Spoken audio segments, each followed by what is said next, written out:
disku ar vairāk nekā 10 000 parakstiem. Un kur viņš ir.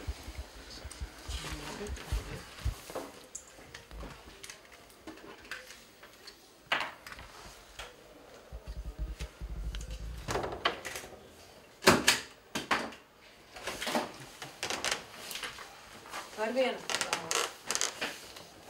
Varbūt jūs abas kopā. Paturiet.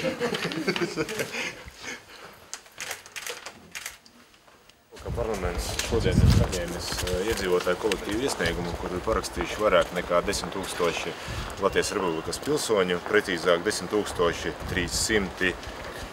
329. Nu, lai būtu rezervējami. 329.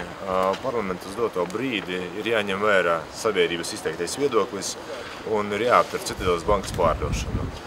Minētais iesniegums ir parakstīts kā sabiedriska iniciatīva. Tuvākajā laikā parlaments sasauks Saeimas ētikas komisiju, kurā vērtēs, ko tad darīt attiecīgi ar minēto ideju darīt. Ņemot vērā, ka situācija ir saspringta tieši laika ziņa, tāpēc, ka mēs nevaram saprast, kad tieši var notikt vai nenotiks, uz ko mēs vairāk liekam cerības šīs darījums, tad kamera notiks pārbaudē runāt par visiem parakstiem, visu atbilstošu procedūru, saskaņas frakcija vēlreiz šonedēļ sniegs to pašu lēmumu projektu, par ko paraksties tie 10 300 Latvijas iedzīvotāji jau šonedēļ.